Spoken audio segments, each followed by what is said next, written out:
Hello, I'm Toycat, welcome back to my second channel video. Today I wanted to talk about the COVID-19 situation, both on a worldwide basis and a country-by-country level, because I wanted to do a deep dive into the actual facts and stats behind this. When you hear from the media about what's going on, you might only hear about the big, milestone numbers, like it's infected 200,000 or it's killed 10,000 people, and these numbers are, I guess, useful and easy to understand, but they're not the real situation. We do have a lot more detailed statistics, and I wanted to share them with you in today's video, because, yeah, we have it on a country-by-country level. We can see where this is affecting worldwide, but also the human response to this is just as fascinating to me, if not the virus itself, because this is tragic, the number of cases, the number of deaths happening every single day, but the the situation that's developing because of humans every day, both in terms of travel restrictions, but also in terms of the, again, companies that are very much needing support because of that. US Airlines seeking a 60 billion bailout, the hotel industry asking for a 250 billion bailout, and the response from governments, both on terms of the travel restrictions, but also in terms of everything else, has been seriously high.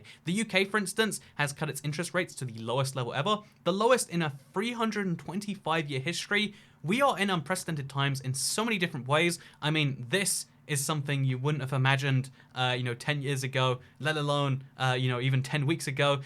This is something you wouldn't have imagined in even a couple of weeks ago. It is crazy the level we're getting to right now, and the truth is, this isn't me being alarmist. I want to talk about this in actual stats of where we look like we're going with this. This is going to go, bigger before it goes smaller. That is the current understanding. We were at a point just a while ago, literally 2 weeks ago, March the 6th. That is 2 weeks to the day from today. We're on the downwards part of this slope. We were heading down. It was going to be something that was forgotten about within weeks. Now we're at the situation where within the next few weeks that we would have forgotten about it, it is going to be potentially at its peak. It is going to be, somewhere, again, an order of magnitude bigger than it is right now, and that is something that interests me, and I want to talk about it on that level, because that's where we are. Let's talk about actual statistics, though, because this started, if we look at the, calling it a league table feels weird, but, this is almost a leaderboard, but the worst leaderboard in the world, because it's how many cases of coronavirus you actually have. By the way, this is worldometer.info if you want to find the source for yourself, and you can verify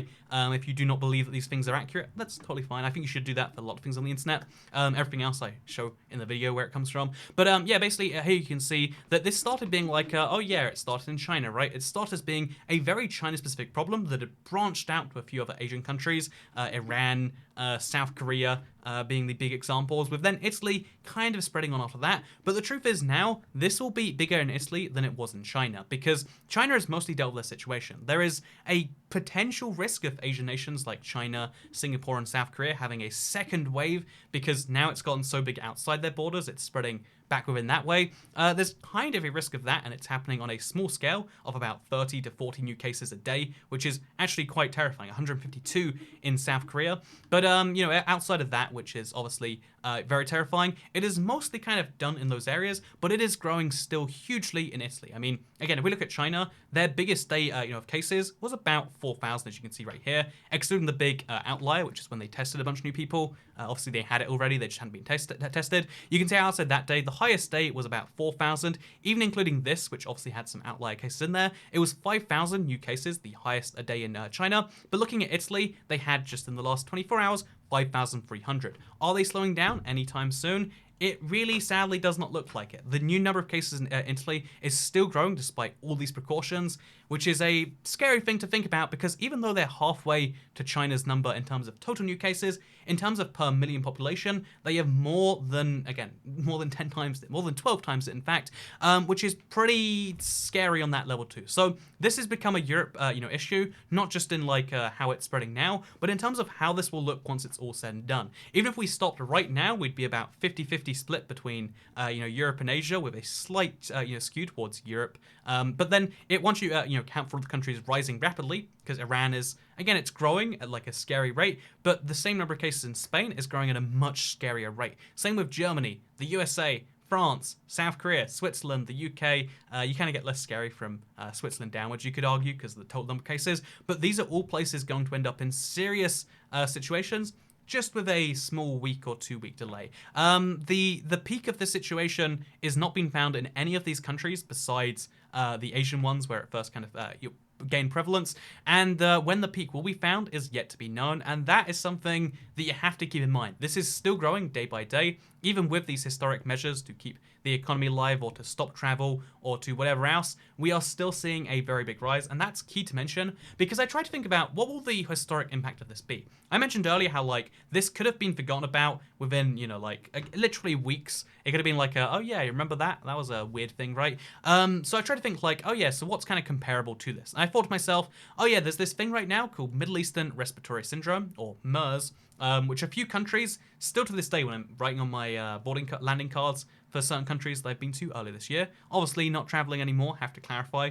People get all crazy about that. But a lot of countries are like, oh yeah, we really don't want MERS. And I was like, wow, that's got to be a big virus. There's been 2,000 cases in the last few years of MERS, which, you know, like not very big compared to 244,000 asterisks and growing very quickly. But then it's like, oh yeah, but like, what about like, everyone compares it to SARS, the first outbreak of a coronavirus, you know, level thing, because basically they're a very similar disease, coronavirus, the current coronavirus and the SARS coronavirus. But if you look at that, it had 8,000 cases total with 774 deaths. But like, oh, so that was still more than an order of magnitude below. And the closest thing you can find in like the last century, in terms of like 21st century, I should say, is swine flu, which somehow killed 150,000 people to 525,000 people and infected almost 20% of the world population.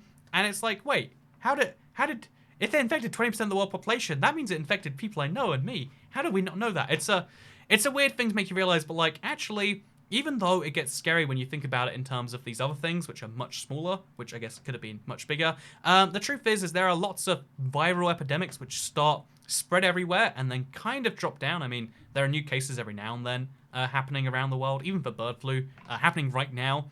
These things kind of spread again. But the truth is, it's like when they first get out there, they get out there and we just need to deal with it as best we can. This is not a once in a lifetime going to kill us all thing. This is a thing that happens every now and then that we tend to forget about. In fact, I want to talk more about that later. We should definitely dive into like history's versions of forgotten ones, because there are very few plagues and stuff we actually remember from history when you think about the numbers. Let's talk about the human response a bit more though, because hey, the EU has sealed the borders to most outsiders. This is something the EU as a bloc has never had to do, because funnily enough, the EU can't do it as a bloc. The Schengen area does it, which means it includes 4 non-EU states, Liechtenstein, Norway, Switzerland, and Iceland, which is kind of interesting to me. They're like, oh yeah, they say the EU, but it's actually kind of the Schengen area, which is mostly the EU, but also including some non-EU countries. Some non-EU countries, which, by the way, had shut their borders as well. But then as well as that, it's like, okay, so the EU has shut down their borders in a really scary way we haven't seen before. But also you can see how, like, oh yeah, the US has started to spread on a crazy level, especially in some states. Like, the US as an entity is hard to really compare. In reality, this is a illness which has spread, especially per person, hugely in Washington and not so much in, say, Wyoming or Idaho or Montana or Idaho, etc. This is a very localized thing within the US, which is still interesting to see, because in most countries the situation is kind of similar, I do have to mention. Something I found very interesting is that just a few days ago, the UK advised against non-essential travel everywhere. There is no international travel the UK recommends doing unless it is essential. And the reason for this is because the pace at which other countries are closing their borders or implementing travel restrictions is just too hard to track. And you might think, like, what do you mean it's too hard to track? You've got a map, don't you, Toy Cat? This is the map to the best of my knowledge, but here's another map I found literally from the same time. There are different countries in different colors with more countries out and in. Basically, have more countries closed their borders or not? We don't know for sure. It's hard to keep track of on a country-by-country basis because there are lots of media announcements about partially closed borders, about fully closed borders, about closing border checkpoints that don't match every single border thing. Basically, what countries are closed? Most of them. Can you travel? Sort of, actually. And a lot of people still are, it has to be mentioned, which, you know, do you have an opinion on that? Please do let me know, internet. But let's talk about the bailouts a little bit too, because a lot of airlines are asking for bailouts. I mean, the travel industry as a whole, because of this and that, you know, even though you can travel, most people choose not to. Most airlines are seeing net negative bookings. More people are asking for refunds on flights they already had booked than are, you know, booking new flights. That is a crazy world to be in, and that's a similar thing for a lot of hotels. And as a result, hotels are like, hey, we kind of need some money because no one's giving it to us. Same with airlines. Hey, we would like some money, please, because no people are willing to do that for us. In fact, you can see, in case this just seems like a cynical thing, like airlines just asking for money, like need a bailout. But like, let's talk about airlines in parts of the world that aren't the US, where the government's really small, except when it comes to bailing out large corporations. Because let's talk about like Austria. Austria National Airline has suspended all operations for at least a month. They are just suspended.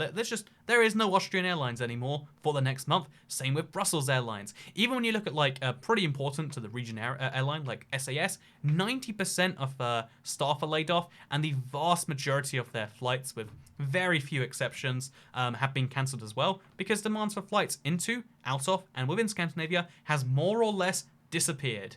Again, there is just not demand for flights right now, and you might say, "Oh, boo, airline industry's not having flights." Think about the human cost to each of these airlines. No, there's no more staff there anymore. There's 10% of the existing staff. Even IAG, International Airlines Group, the British Airways group, which also includes like Spain's flag carrier for weird reasons, as well as Ireland's actually. But anyway, it's like colonialism under the form of an airline company. Anyway, so basically, if we look at this this particular thing right here, you can see how they've said that it's worse for the airlines business than SARS and 9/11 combined, which has caused widespread disruption to airlines. It is basically they just admitted like we are cancelling a lot of routes, and here's the deal, right? Even after a month when Austrian comes back, hopefully, even after a month where Brussels Airlines could come back, a lot of these routes which are cancelled, a lot of these things that have to be cancelled are unlikely to kind of come back. Like the truth is, an airline is a big business with a lot of slightly unprofitable routes, very unprofitable routes, slightly profitable, etc. And the economics are unlikely to return to normal for a very long time, even with interest rates at their lowest ever. And in case you think like, what does lowest ever really mean? Because when you see a chart like this, like the last 10 years, it's like, oh yeah, well I mean, pretty low. But let me show you the last 50 years, because in the last 10 years we've had historic lows that we just didn't raise because the aftermath of 2008 has never really been recovered for interest rate wise. Let me show you the last 45 years, I think this is. Yeah, that'd be last 45 years. As you can see, in the UK, our interest rate hovered somewhere around 10 to 12 during a big inflation crisis, and then we're like, okay, we're at 5 or 6 or so with lows of like 4, etc. But you can see how like, okay, we hover around that range. We are now at 0.1, the lowest base rate there has ever been. In case you're curious, this isn't the rate that you can borrow money from a bank at. It's the interest rate at which commercial banks borrow from the Bank of England, as well as if they leave deposits to the Bank of England, the interest rate they get on the money. We are about to see a world, because this is just a week into it, really. This is something you wouldn't have imagined a while ago. We are going to see more stuff like this. We are going to see negative interest rates worldwide. What is that going to do? I can't, we're going to see an economy that comes out of this in a really weird state. Look at the pound to the dollar right now, by the way. It's just collapsed. Gone from 1.3 to 1.15, which doesn't sound too bad till you realize that, like, oh yeah, 5 years ago, it was at 1.6. And it doesn't sound too bad till you realize that, like, oh yeah, literally 6 years ago, 1.7. And if we could go further, which sadly we can't, it used to be like 2, 3, at the end of World War II, £4 to the dollar, now trading at as low as 1.14, 1.15 pounds to the dollar. The UK is is already going through some stuff as a result of this. It is likely to go through some more stuff. That's all I'm saying. There are lots of countries on this list because the UK is one of the better countries in Europe prepared. I mean, you could argue till Brexit or whatever, but let's leave that out of this for now. Can we at least? So let's talk about the fact that, like, yeah, lots of these countries affected. Italy, Spain, not Germany. They've got some. They got the money in the bank. France, the UK. Like lots of the countries which are getting seriously affected were already kind of shaky, and this is going to push a lot of countries into a place where who knows if they recover. I don't know if they'll recover. I'm not an economist. I just want to mention that, like, yeah, we are going to see a world of negative interest rates. If we've hit lowest ever already, and this is going to continue with even like, the best estimates being like 12 weeks maybe, but then if he's pressed, he's like, actually maybe more than 12 weeks. If we have 12 more weeks of this or more, then who knows where the world goes. And that sounds a bit alarmist. So let's take this back a notch and just say, like, hey, the truth is, the reason this is spreading so much in Europe, as best I can tell, is because China can stop it with authoritarianism. But even with it where it is now, we stick to our freedom / non-authoritarianism / whatever else more than we stick to the idea. Like, we are willing to like, you know, get this to spread more or whatever. But in exchange, we don't have to be super authoritarian. This almost seems like a war, the way everything, it's on that level in terms of the public measures that have been stopped across the European Union, because it's not just the borders that are sealed. Within the bloc, you can see how, like, oh yeah, lots of citizens leaving home must leave a document carrying why. Citizens leaving home must carry a document detailing the reasons why. The country is on war footing, and that's just France. I mean, in Italy and Spain, it is. In Spain, it's just crazy. What I'm trying to say right here is that things are going wild all over the world, all over Europe, I should say. But at the very least, because, you know, the truth is the best way to deal with this seems to be a streak of authoritarianism. In the same way that a war is better won by someone who's willing to be super dictatorial with their people, assuming they don't get overthrown, as we've seen from time in history over and over again. Peacetime prime minister, wartime prime minister, not usually the same good people. Same with presidents in America, right? Wartime president, peacetime president.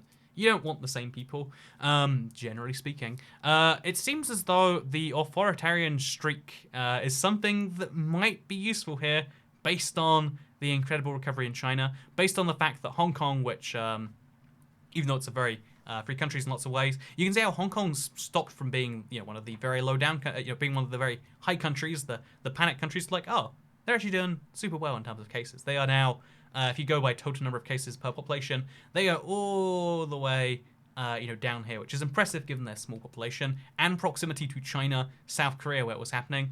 What I'm trying to say right here is, if you look at the the map of COVID-19 cases, you see how it correlates pretty closely with the Freedom Index. I mean, Western Europe, the US, Australia, and to a slightly lesser extent, South America.